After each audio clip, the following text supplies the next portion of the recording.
예수님께서 따로 베드로와 그리고 야고보와 요한을 데리고 높은 산으로 올라갔었습니다. 그런데 제자들이 보는 앞에서 예수님의 모습이 변화됐었습니다. 그리고 예수님이 입으신 옷은 세상에 어떤 빨래꾼이 빨아도 그렇게 희귀할 수 없을 만큼 하얗게 되었습니다. 우리 주님의 옷에서는 빛이 났습니다. 정말 눈이 부셔서 보기에도 힘들 정도로 하얗고 밝은 그런 빛이 비추었습니다. 그때 엘리야가 모세와 함께 나타나서 예수님과 말을 주고받았습니다. 그 광경을 지켜보고 있던 베드로가 주님께 이렇게 말을 합니다. 선생님, 우리가 여기 있는 것이 좋겠습니다. 우리가 초막 셋을 짓겠습니다. 그래서 하나에는 선생님을, 하나에는 모세를, 그리고 하나에는 엘리야를 모시겠습니다. 그러나 베드로가 이렇게 말을 한 것은 자기가 무슨 말을 해야 될지 몰라서 이런 말을 했습니다. 왜냐하면 제자들이 이런 광경을 보고 처음 보는 일이었기 때문에 모두가 다 놀랐고 그리고 겁에 질렸기 때문이었습니다. 그리고 구름이 일어나서 그들을 뒤덮었습니다. 얼마 지나지 않아서 구름 속에서 소리가 나기 시작을 합니다. 이는 내 사랑하는 아들이라. 너희는 그의 말을 들으라. 그 소리를 듣고 제자들이 문득 주위를 둘러보았지만은 그런데 갑자기 아무도 온데간데 없이 다 사라지고 오직 예수님과 제자들만 그 자리에 남게 되었습니다. 그들이 산에서 내려올 때 예수님께서는 제자들에게 명령하시면서 말씀하시기를 인자가 죽은 사람들 가운데서 살아날 때가 된 것을 보고는 사람들에게는 알리지 말라. 이 일들을 아무에게도 이야기하지 말라. 그렇게 말씀하셨습니다. 그런데 베드로는 자신이 어느 자리에서 어떤 자리에 있어야 하는지 알지 못하고 예수님이 변화하신 그 자리가 지금 거기에 내가 있어야 될 자리인 줄 알고 예수님에게 여기에 있는 것이 좋겠습니다. 라고 그렇게 말을 했던 겁니다.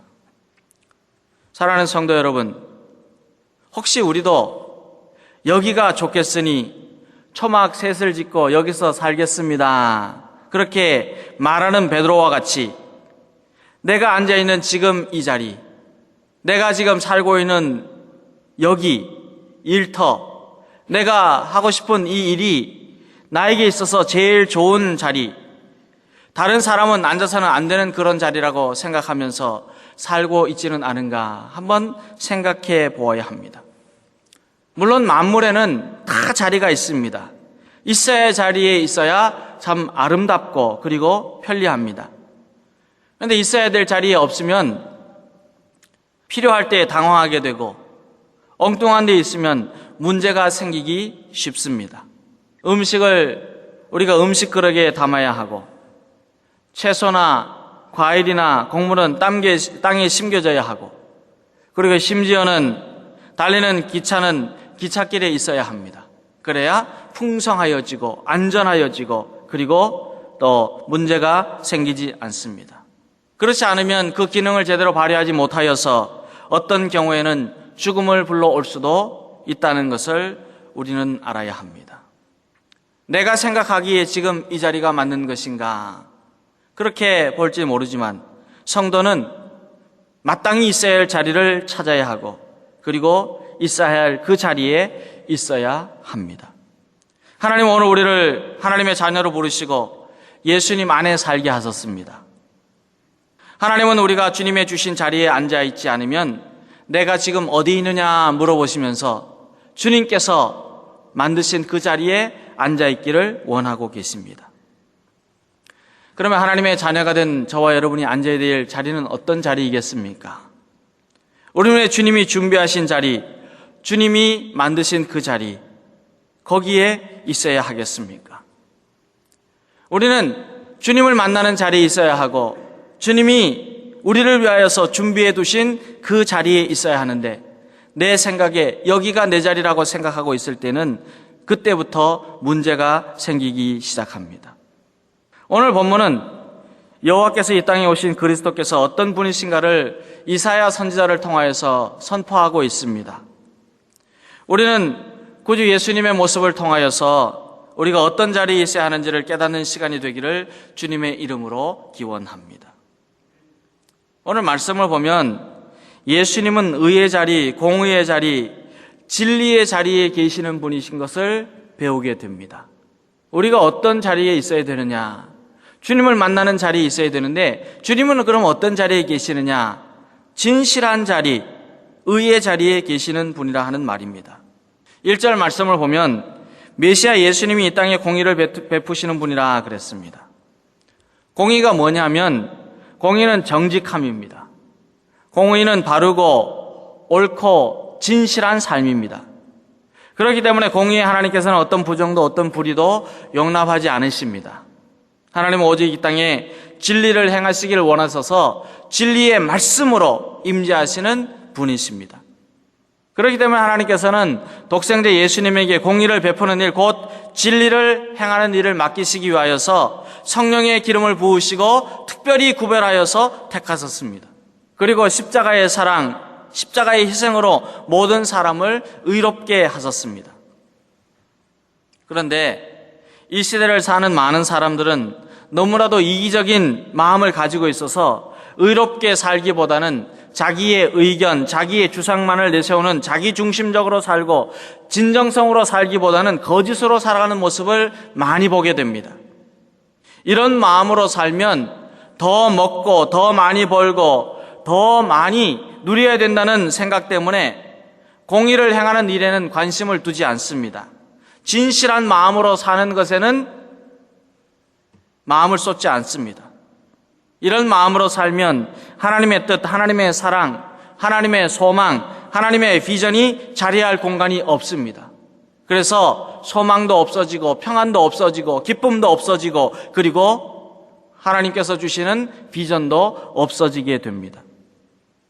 자기 중심적으로 살면 결국에는 하나님의 음성을 들을 귀도 열리지 않게 됩니다.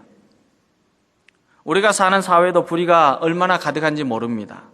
정치적으로, 경제적으로, 사회적으로, 문화적으로 어떤 분야든지 깨끗한 곳이 별로 없어 보입니다. 생명을 경시해서 낙태도 아무렇지 않게 하고 아이를 낳아서는 버립니다. 어떤 경우에는 창문 밖으로 버리는 경우도 있었다. 그렇게 뉴스는 전해주고 있습니다. 이처럼 사람의 생명을 물질로 생각합니다. 물질 만능주의에 젖어들어서 돈이면 다 되는 줄 아는 이런 세상으로 자꾸 탈바꿈하고 있습니다. 도덕성이 붕괴되면서 국가와 국민의 신뢰도가 땅에 떨어집니다. 사회가 부패합니다. 주님을 고백하는 사람들이 모인 교회 공동체 속에서 자꾸 이런 일들이 일어납니다. 그런데 이러한 모든 것들은 어디서부터 나오느냐? 불의와 부정에서부터 나오는 겁니다. 그래서 불의하고 부정하는 삶은 결국 형제 간에 틈을 만들고 이웃 간에 갈등을 낳고 계층 간에 담을 쌓고 양심은 점점 마비가 되고 인간성은 죽어가게 만들고 있습니다. 우리 하나님은 어떤 하나님이시냐? 공의의 하나님, 진실한 하나님, 진리의 하나님이 되십니다. 그렇기 때문에 하나님께서는 독생자 예수님을 이 땅에 보내셔서 모든 나라와 민족에게 진리가 흘러 넘치도록 기대하고 계십니다. 하나님의 진리와 의는 이 땅에서 하나님의 나라를 확장하는 그런 일들을 이루셨습니다. 하나님 나라의 영생의 은혜를 우리에게 알려주셨습니다. 예수님께서 십자가에 죽으심으로 죄인들이 거듭나서 새 사람 되는 의의 길이 열리게 되었습니다. 그리고 예수님이 죽으심으로 악인들을 오히려 심판은 받고 거룩한 하나님의 성품으로 가득한 이 세상이 열리게 하여 주셨습니다. 악한 것은 다 사라지게 하고 부정과 불의는 다 물러가게 하고 하나님의 진리가 이 세상에 선포되게 하셨습니다. 그래서 이것을 믿는 자는 멸망하지 않고 영생을 얻게 되는 길이 열리게 되었습니다. 사도 바울도 고린도전서 6장 9절에서 말씀하기를 불의한 자는 하나님의 나라를 유업으로 받지 못한다 그랬어요. 베드로후서 2장 9절 말씀 보면 주께서 경건한 자는 시험에서 건지시고 불의한 자는 형벌 아래 두어 심판을 받게 한다. 그렇게 말씀합니다. 하나님의 자녀가 된 저와 여러분, 공의로우시며 진리가 원하신 하나님을 바라보아야 합니다. 그래야 하나님의 영생을 누릴 수 있게 됩니다. 진리 되시는 하나님을 믿어야 우리의 삶 속에는 진리로 가득하여 진리의 말씀으로 승리할 수 있게 됩니다. 사랑하는 성도 여러분, 우리가 바르게 살고 바른 생각을 하고 바른 행동을 하고 바른 일을 할 수 있게 되는 것은 오직 하나님의 진리 안에 거할 때입니다. 하나님의 자녀가 된 우리는 어느 자리에 있어야 되느냐? 어떤 자리에 있어야 되느냐? 저와 여러분은 예수님의 의의 자리, 거룩의 자리, 진리의 자리, 진정성의 자리에 있어야 합니다. 예수님의 의의 자리는 생명의 자리이고 영생의 자리이고 진리의 자리이기 때문입니다. 예수님은 의의 옷을 입고 진리, 진실함의 자리, 공의의 자리, 하나님 나라의 영생이 있는 자리에 앉아서 영생하는 복을 누리도록 우리를 불러주셨습니다. 그렇기 때문에 우리는 주님이 계시는 그 자리에 나아가지 아니하면 영생의 복을 누릴 수가 없습니다. 진리로 승리하는 그 기쁨을 맛볼 수가 없습니다. 사랑하는 성도 여러분, 우리는 어떤 자리에 있어야 되느냐? 주님의 진리의 자리를 찾아가야 합니다. 주님을 만나는 그 자리에 있어야 합니다. 그래야 우리에게는 하나님 나라의 영생을 누리게 되고 하나님이 주시는 세상이 줄 수 없는 참된 기쁨과 평강을 누릴 수 있게 됩니다. 저와 여러분은 진실함으로 세워지는 그 자리에 앉기를 바랍니다. 날마다 진실하기를 바랍니다. 이 진실은 뭐냐? 말씀입니다. 말씀 붙잡고 나가는 그 자리에 여러분이 서시기를 바랍니다. 우리 교회는 올해 1년 동안 성경을 읽지만은 무엇보다도 한 주간에 한 구절씩 성경을 암송하는 것이 있습니다. 그저 성경 암송하십시오, 주보에 내는 것으로 끝나는 것이 아니라 말씀의 자리에 나가기 위해서 우리가 성경을 암송합니다. 저와 여러분은 말씀의 자리, 주님께서 우리에게 주시는 진리의 자리로 나아가서 우리 주님의 진실함으로 가득하고 의의 옷을 입고 주님의 기쁨을 누리는 하나님의 자녀가 될 수 있기를 간절히 기원합니다. 우리는 또한 이 세상에 사는 동안에 주님의 겸손한 자리로 나아가야 합니다. 예수님은 겸손한 분이시기 때문에 주님의 자녀가 된 우리도 겸손의 자리로 나아가야 합니다. 하나님께서는 이사야 선지자를 통해서 우리의 메시아 예수님은 소리치거나 목소리를 높이지 않으며 거리에서는 그 소리가 들리지 않게 하고 상한 갈대를 꺾지 않으며 꺼져가는 등불을 끄지 않으신다. 그렇게 2절과 3절에서 말씀하고 계십니다. 하나님께서는 독생자 예수님을 이 땅에 보내셔서 스스로의 힘으로 도저히 구원받을 수 없어 절망하는 죄인들에게 놀라운 능력과 온유와 세밀한 사랑을 베푸셔서 영원히 다시 소생하게 하는 은혜를 허락하여 주셨습니다. 예수님은 하나님과 본질이시지만은 그러나 오히려 자기를 비워서 정의 형체를 가지시고 사람과 같이 되셨습니다. 그리고 예수님은 섬김의 종, 겸손의 종으로 이 땅에 오셨습니다. 예수님의 제자들이 누가 더 높은 자리에 있는가 하는 문제로 다투고 있을 때에 우리 주님은 뭐라고 말씀하셨느냐 하면은 인자가 온 것은 섬김을 받으러 온 것이 아니라 도리어 섬기려 하고 자기의 목숨을 많은 사람의 대속물로 주려 함이라, 이렇게 말씀을 하시면서 이 땅에 오신 목적이 뭐냐? 주님은 겸손한 섬김을 위해서 오셨다 말씀하여 주셨습니다. 예수님은 교만이나 욕심이라고는 전혀 없으신 언제나 온유하고 겸손하고 진실하신 분이십니다. 예수님은 십자가의 사랑으로 섬김의 본을 보여주셨고 남의 짐을 대신 져 주실 때에도 그 짐이 무겁든지 아니면 죄의 짐이든지 개의치 아니하시고 부끄러워하지 아니하시고 대신 짊어지시고 죽기까지 사랑으로 섬기신 분이십니다. 사랑하는 성도 여러분, 저와 여러분은 예수님의 겸손 때문에 새롭게 되었어요. 우리의 모습은 날로 겉사람은 후패하여 가지만 속사람이 새롭게 되는 것은 예수님이 겸손히 섬기셨기 때문입니다. 겸손히 십자가를 지셨기 때문입니다. 예수님이 겸손히 섬기셨기에 우리의 영혼은 새롭게 되고 육신이 새롭게 되고 우리의 삶이 새롭게 되었습니다. 예수님의 겸손이 하나님과 우리의 막힌 담이 흘리고 우리가 구원을 얻는 생명의 자리로 나아가게 하였습니다. 예수님의 겸손 때문에 우리는 영생하는 복을 누리게 되었습니다. 이 땅에 정의와 평화와 기쁨이 이루어지게 되는 길이 어디 있느냐? 예수님의 겸손 때문입니다. 그런데도 우리가 예수님의 겸손을 배우지 않으면, 예수님의 겸손을 삶에 실천하지 않으면 그 자리에는 평등도 없고 생명의 존엄성도 없고 하나님 나라의 열매도 없고 주님의 아름다운 덕을 전파하지도 못하게 됩니다.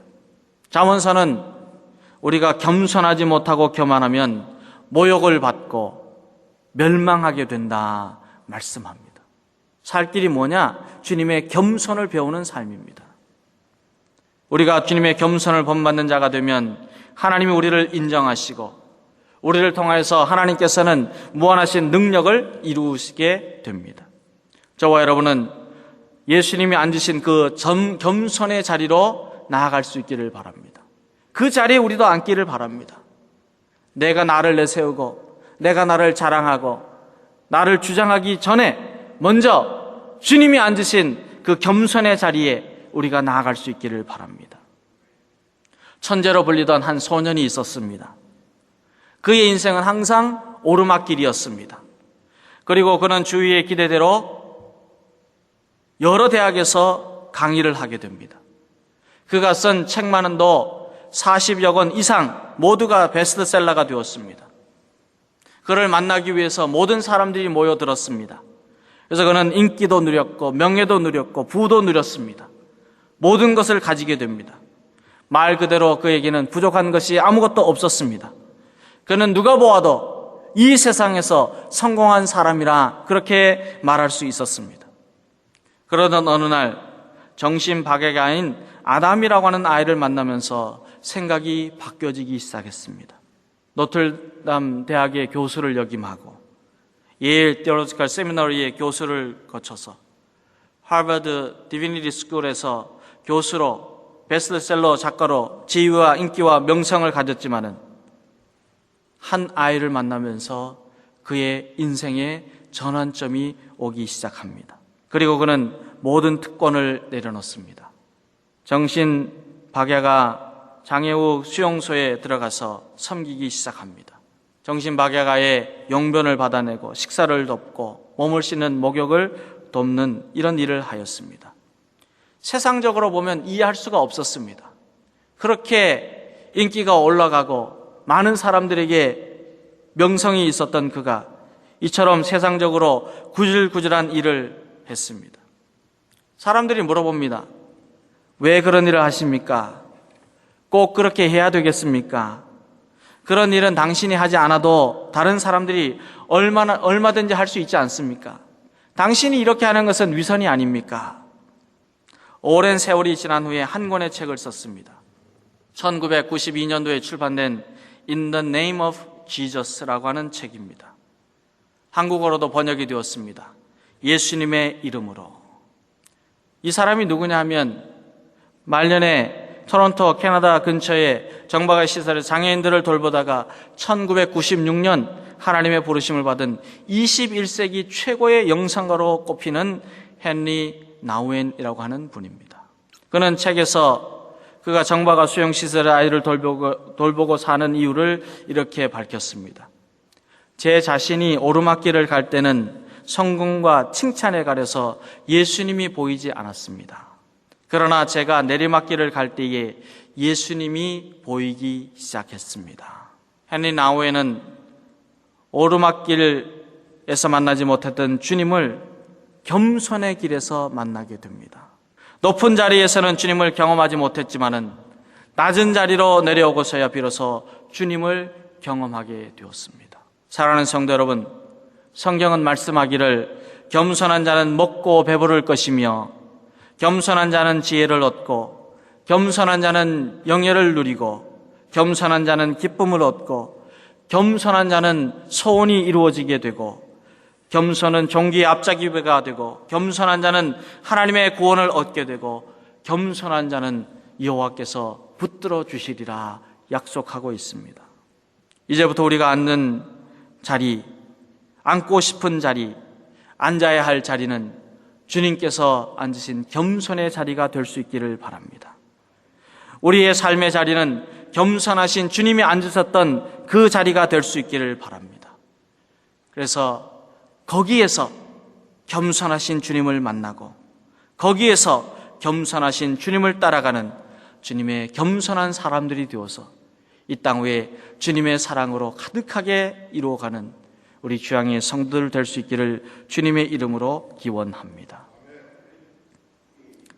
예수님은 또한 어떤 자리에 앉아 계셨느냐 하면, 예수님은 영원한 자리에 앉아 계셨습니다. 한번 앉다가 그 자리가 없어지고 낡아지고 그런 자리가 아니라 예수님은 영원한 자리에 앉으셨습니다.